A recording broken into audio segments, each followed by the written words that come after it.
परिचय। छात्रों, हम सभी सरल रेखाओं के बारे में जानते हैं। क्या कोई बता सकता है कि इन्हें किसने शामिल किया? ठीक है, मैं बताता हूं। रेखा या सरल रेखा के विचार को प्राचीन गणितज्ञों द्वारा अपनाया गया। यूक्लिड उन्हीं में से एक थे। अध्यापक जी, उन्हें सरल रेखा को अपनाने की आवश्यकता क्यों पड़ी? बच्चों, नगण्य चौड़ाई और गहराई वाली सीधी वस्तुओं को प्रदर्शित करने के लिए उन्होंने सरल रेखा को अपनाया। यूक्लिड ने एक रेखा को लंबाई कम चौड़ाई के रूप में परिभाषित किया और आधारभूत गुणधर्मों के रूप में ऐसे कई सिद्धांत प्रस्तुत किए जो सिद्ध नहीं हो पाए, जिनसे उन्होंने ज्यामिति की रचना की। क्या आपको पता है कि हम उस ज्यामिति को क्या कहते हैं? यूक्लिड ज्यामिति। बच्चों, नगण्य चौड़ाई और गहराई वाली सीधी वस्तुओं को प्रदर्शित करने के लिए उन्होंने सरल रेखा को अपनाया। यूक्लिड ने एक रेखा को लंबाई कम चौड़ाई के रूप में परिभाषित किया और आधारभूत गुणधर्मों के रूप में ऐसे कई सिद्धांत प्रस्तुत किए जो सिद्ध नहीं हो पाए, जिनसे उन्होंने ज्यामिति की रचना की। क्या आपको पता है कि हम उस ज्यामिति को क्या कहते हैं? शाबाश, हाँ, तुम सही हो। यूक्लिड ज्यामिति।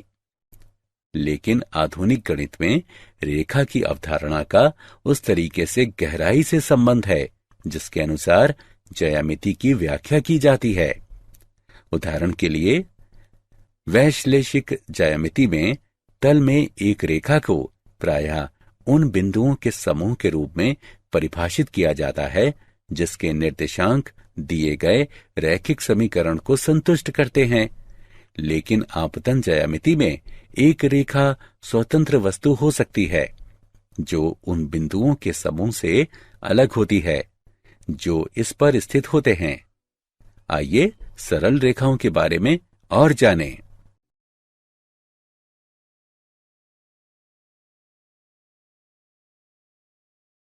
उद्देश्य। इस पाठ के अंत में आप निम्न करने में सक्षम हो जाएंगे। ढाल अंतःखंड रूप की व्याख्या करना। अंतःखंड रूप की व्याख्या करना। लंब रूप को जानना। एक रेखा के व्यापक समीकरण को लिखना। एक बिंदु से रेखा की दूरी ज्ञात करना। दो समांतर रेखाओं के बीच की दूरी ज्ञात करना।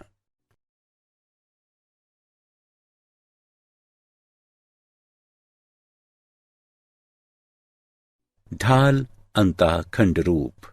किसी रेखा के समीकरण को प्रदर्शित करने के लिए शायद ढाल अंतःखंड रूप का प्रयोग सबसे अधिक किया जाता है। ढाल अंतःखंड रूप के प्रयोग में समर्थ होने के लिए आपको निम्न करने की जरूरत है। एक रेखा की ढाल ज्ञात करना और रेखा का y अंतःखंड ज्ञात करना। सामान्यतः ढाल अंतःखंड रूप में निम्न सूत्र को माना जाता है। y बराबर mx जमा b, जहां m रेखा की ढाल है और b y अंतःखंड है।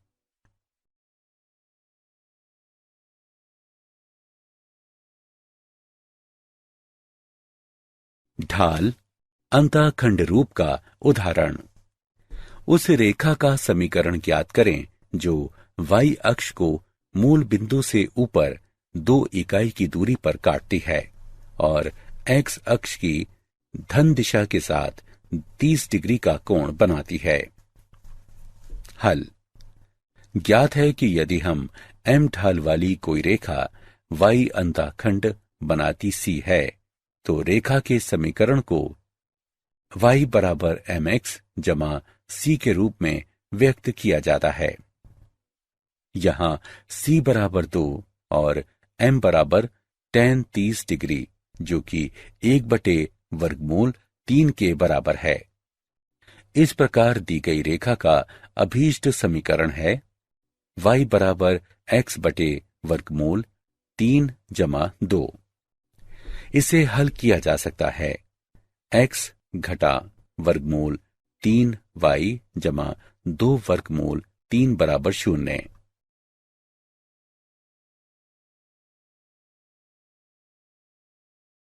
अंतःखंड रूप। रेखा का अंतःखंड रूप दोनों अक्षों के अंतःखंडों पर आधारित रेखाखंड का समीकरण होता है। एक्स अक्ष और वाई अक्ष पर क्रमशः ए और बी अंतःखंड बनाने वाली रेखा का समीकरण है। एक्स बटे ए जमा वाई बटे बी बराबर 1। ए एक्स अंतःखंड है, बी वाई अंतःखंड है। ए और बी अशून्य होने चाहिए।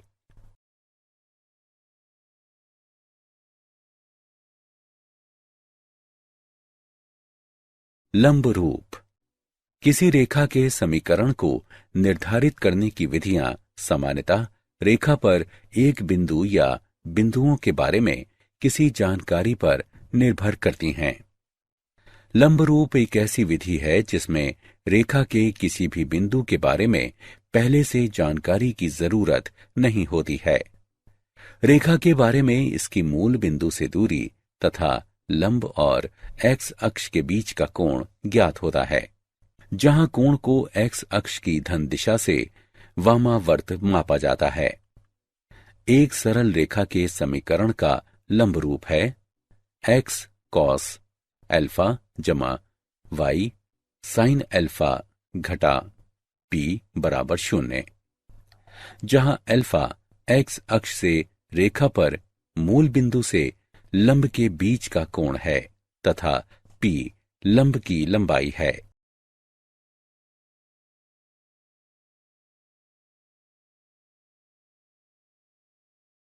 लंब रूप का उदाहरण। उस रेखा का समीकरण ज्ञात करें जो मूल बिंदु से 5 इकाई की लंबवत दूरी पर है और लंब द्वारा धन एक्स अक्ष के साथ निर्मित कोण 30 डिग्री है। आइए इसे हल करते हैं।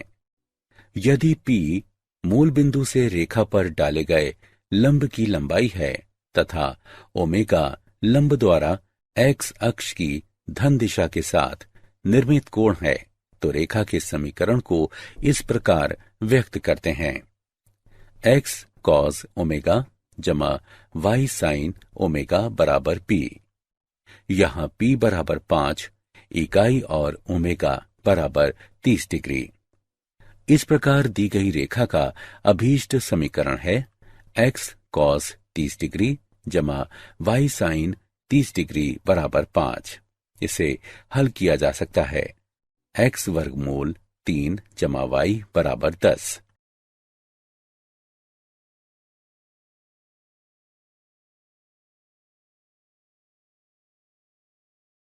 रेखा का व्यापक समीकरण ए एक्स जमा बी वाई जमा सी बराबर 0 रूप की कोई समीकरण जहां ए और बी एक साथ 0 नहीं है, व्यापक रैखिक समीकरण या रेखा का व्यापक समीकरण कहलाता है।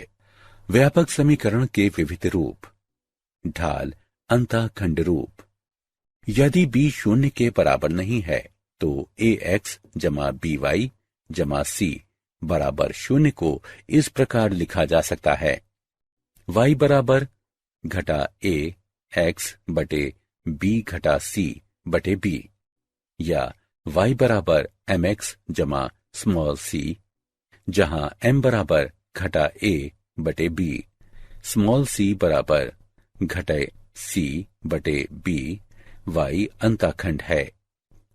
यदि b बराबर 0 तो x बराबर घटा सी बटे ए बराबर x अंतःखंड है, जो कि एक ऊर्ध्वाधर रेखा है जिसकी ढाल अपरिभाषित है। अंतःखंड रूप। यदि c 0 के बराबर नहीं है तो ए एक्स जमा बी वाई जमा सी बराबर 0 को इस प्रकार लिखा जा सकता है, या x बटे ए जमा वाई बटे बी बराबर 1, जहां ए बराबर घटा सी बटे ए बराबर एक्स अंताखंड, बी बराबर घटा सी बटे बी बराबर वाई अंताखंड। यदि सी बराबर 0 तो ए एक्स जमा बी वाई जमा सी बराबर 0 को इस प्रकार लिखा जा सकता है, ए एक्स जमा बी वाई बराबर 0, जो मूल बिंदु से जाने वाली एक रेखा है और इसलिए अक्षों पर 0 अंतःखंड है। लंब रूप, मान लें x cos ओमेगा जमा y sin ओमेगा बराबर p। समीकरण ax जमा by जमा c बराबर 0 या ax जमा by बराबर घटा c के द्वारा प्रदर्शित रेखा का लंब रूप है। इस प्रकार दोनों समीकरणें समान हैं और इसलिए a बटे cos ओमेगा बराबर b बटे sin ओमेगा बराबर घटा c बटे p। इससे हमें प्राप्त होता है cos ओमेगा बराबर घटा ap बटे c और sin ओमेगा बराबर घटा bp बटे c। और अब sin वर्ग ओमेगा जमा cos वर्ग ओमेगा बराबर घटा ap बटे c पूरे का वर्ग जमा घटा bp बटे c पूरे का वर्ग बराबर 1, या p वर्ग बराबर c वर्ग बटे a वर्ग जमा b वर्ग, या p बराबर जमा घटा c बटे a वर्ग जमा b वर्ग का वर्गमूल। इसलिए cos ओमेगा बराबर जमा घटा a बटे a वर्ग जमा b वर्ग का वर्गमूल और sin ओमेगा बराबर जमा घटा b बटे a वर्ग जमा b वर्ग का वर्गमूल। इस प्रकार समीकरण ax जमा by जमा c बराबर 0 का लंब रूप है। x cos ओमेगा जमा y sin ओमेगा बराबर p, जहां cos ओमेगा बराबर जमा घटा a बटे a वर्ग जमा b वर्ग का वर्गमूल, sin ओमेगा बराबर जमा घटा b बटे a वर्ग जमा b वर्ग का वर्गमूल, तथा p बराबर जमा घटा c बटे a वर्ग जमा b वर्ग का वर्गमूल।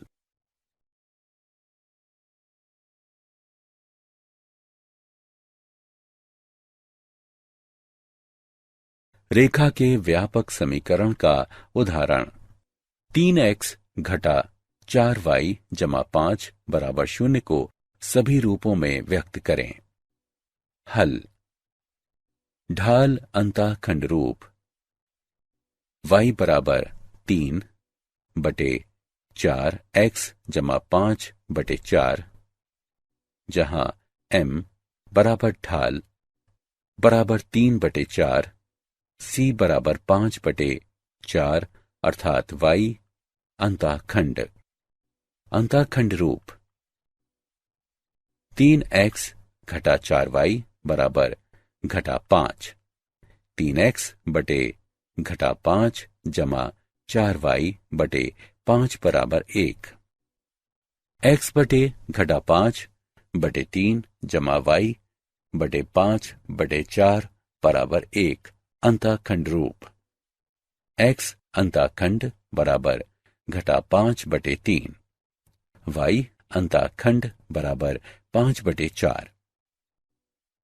लंब रूप 3x घटा 4y बराबर घटा 5 घटा 3x जमा 4y बराबर 5। 5 से भाग करने पर घटा 3x बटे 5 जमा 4y बटे 5 बराबर 5 बटे 5 बराबर 1। x cos अल्फा जमा y sin अल्फा बराबर p। p 0 से अधिक है, जहां cos अल्फा बराबर घटा 3 बटे 5 sin अल्फा बराबर 4 बटे 5 P बराबर 1।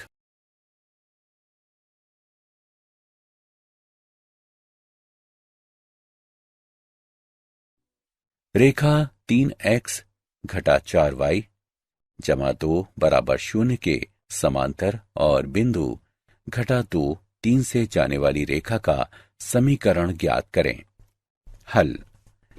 दी गई रेखा का समीकरण है 3x घटा 4y जमा 2 बराबर 0 या y बराबर 3x बटे 4 जमा 2 बटे 4 या y बराबर 3x बटे 4 जमा 1 बटे 2, जो y बराबर mx जमा c रूप की है। दी गई रेखा की ढाल 3 बटे 4 है। ज्ञात है कि समांतर रेखाओं की ढालें समान होती हैं, इसलिए दूसरी रेखा की ढाल है m बराबर 3 बटे 4। अब उस रेखा का समीकरण जिसकी ढाल 3 बटे 4 है और जो बिंदु घटा 2 3 से गुजरती है, 3x घटा 4y जमा 18 बराबर 0।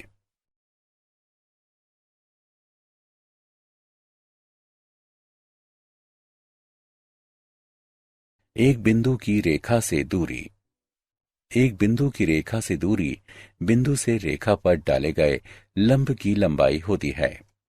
एक रेखा ax जमा by जमा c बराबर 0 की बिंदु x1 y1 से लंबवत दूरी d को इस प्रकार व्यक्त करते हैं। d बराबर ax1 जमा by1 जमा c का मापांक बटे a वर्ग जमा b वर्ग का वर्गमूल।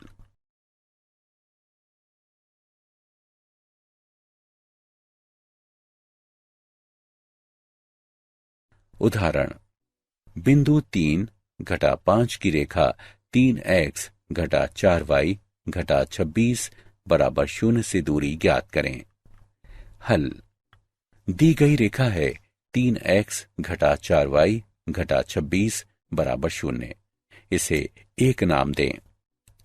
1 की तुलना रेखा के व्यापक समीकरण ax जमा by जमा c बराबर 0 से करने पर हमें प्राप्त होता है a बराबर 3, b बराबर घटा 4 और c बराबर घटा 26। दिया गया बिंदु है x1 y1 बराबर 3 घटा 5। दिए गए बिंदु की दी गई रेखा से दूरी d 3 बटे 5 है।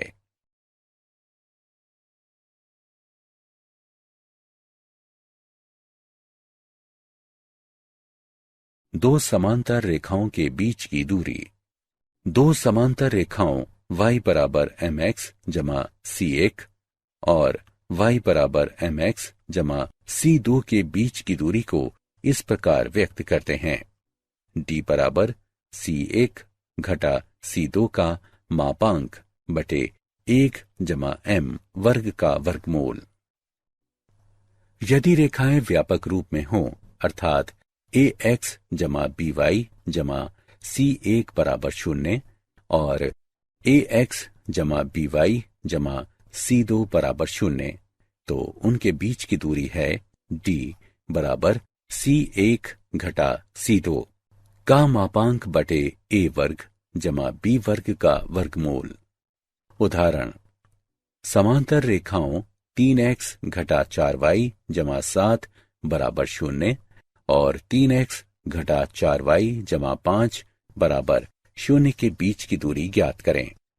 हल। यहां a बराबर 3, b बराबर घटा 4, c1 बराबर 7 और c2 बराबर 5, इसलिए अभीष्ट दूरी है d बराबर 7 घटा 5 का मापांक बटे 3 वर्ग जमा घटा 4 वर्ग का वर्गमूल बराबर 2 बटे 5।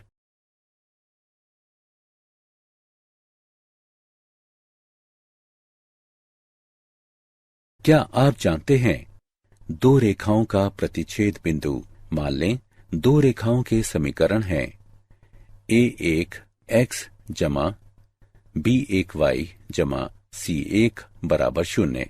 इसे 1 नाम दें। और a2x जमा b2y जमा c2 बराबर 0, इसे 2 नाम दें। मान लें कि ये दोनों रेखाएं एक बिंदु P x1 y1 पर प्रतिच्छेद करती हैं। तब x1 y1 दी गई समीकरणों में से प्रत्येक को संतुष्ट करता है। इसलिए a1 x1 जमा b1 y1 जमा c1 बराबर 0 और a2 x1 b2 y1 जमा c2 बराबर 0। वज्र गुणन द्वारा इन दोनों को हल करने पर हमें प्राप्त होता है।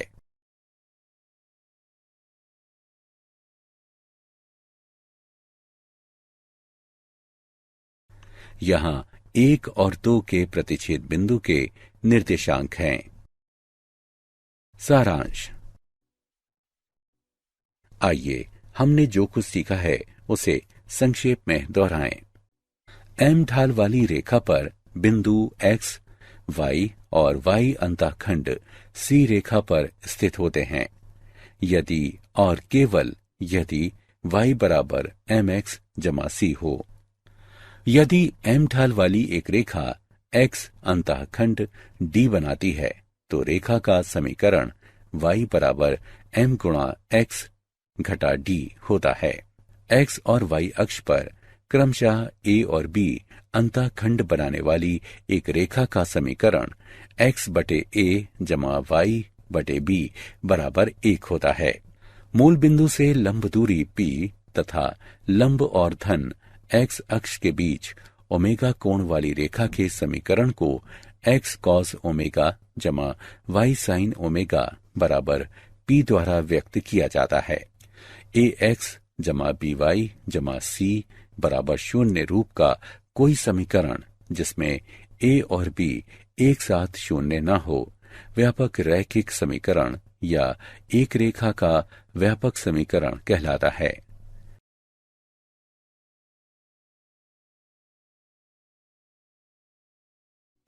एक रेखा ax जमा by जमा c बराबर 0 की एक बिंदु x1 y1 से लंबवत दूरी को इस प्रकार व्यक्त करते हैं। समांतर रेखाओं ax जमा by जमा c1 बराबर 0 और ax जमा by जमा c2 बराबर 0 के बीच की दूरी को इस प्रकार निरूपित करते हैं।